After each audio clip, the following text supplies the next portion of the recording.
Apple. Yep. Take care, Judge. Bye-bye. Joining us on the line, an old friend of the program who's been there since Now, when you the say beginning. old friend. Old friend, of course. friend. Coach Mike Nesbitt, OUAZ, Ottawa University, Arizona football coach. Coach Nesbitt.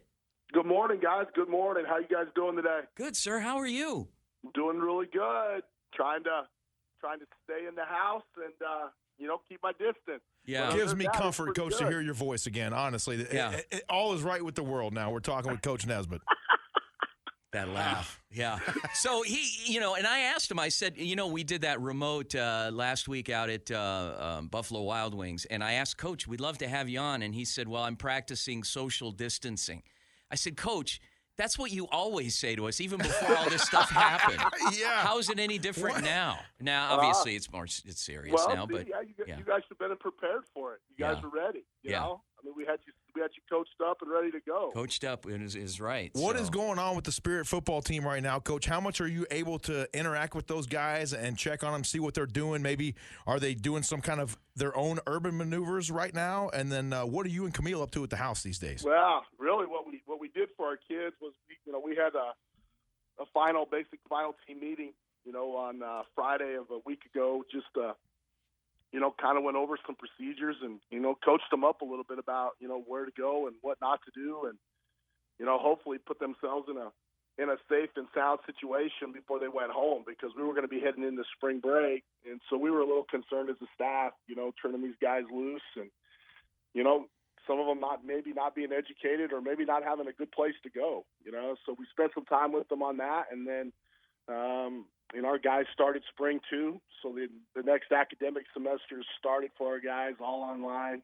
And so for us as a staff, really what we've been doing now is just going back through their grades, checking their class schedules, making sure they're doing good academically. And then I've been reaching out, just finished off almost all the defense last night. I got a few position groups still to go on that, but just calling our kids and checking with their families and checking with them and making sure they're safe and they're in a good spot, and they're taken care of.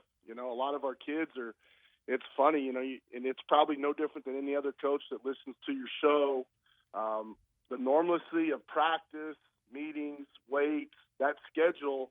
It makes a lot of our players, if not all of them, and even us coaches, feel secure. Feel safe, feel comfortable, feel safe and sound, and a lot of our people have lost that, and I think that's a big thing for all of our coaches, just to get out there and not just in our football program, but every athletic program across the country. Get out there and call your kids, and, let them vent a little bit. Let them talk to you and visit with you because that's part of it.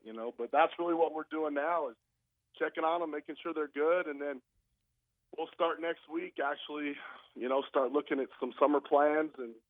Coach Hodgson has done a weight workout for our kids that they can do in their houses, inside, and body workouts and stuff like that. We'll start sending them, and really we're just, it's such uncharted territory of just trying to find a way to, coach them up and spend some time with them and, take their mind off some of that other stuff that's out there in the real world and do some of that trivial football stuff again and get them comfortable. Talking to Ottawa University, Arizona head football coach Mike Nesbitt. Coach Nesbitt, so I'm going to ask you two questions real quick. Number one, are you still watching film evaluating recruits? And number two, what message can you send to those kids in our final minute here? Well, yeah, we are. We actually started breaking down Morningside yesterday. We traded tape with Morningside. That's what I want to hear. We started working on Morningside, yesterday and divided that up. And all of our recruits, we're actually going to start calling all of our signees today and tomorrow and start visiting with those kids and making sure they know we're good. And, yeah, we're still evaluating tape on a daily basis and looking for players and looking for recruits that want to come be part of our football program and our university and want to join this team. Well, luckily, we're in a day and age, Coach, right now with technology the way it is that you guys can still kids can still send in their film to you. You can evaluate it. You can comment on it. You can, give them a call, like you said, and introduce yourself or introduce them to the program. And we're really blessed in that sense. Well, we really are. It's lucky for our players. Our student athletes this time of year that want to still get recruited across the board at every level. Because if we didn't have the technology we do have now, a lot of these juniors and seniors would, get lost kind of in the shuffle, and go under recruited. And so we're we're still, pounding that pavement, trying to find another good guy. Yeah, and how about those broadcasters for OUAZ?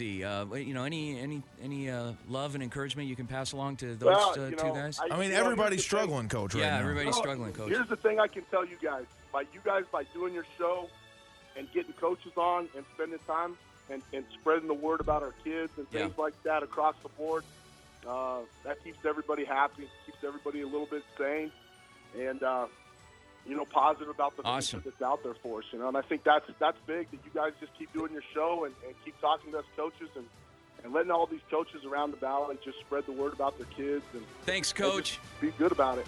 We'll be back on the JV Sports Show. Stay tuned. Every Monday night, check out Ray Adams as he hosts the Monday Night Golf and Lifestyle Show from 6 to 7 p.m.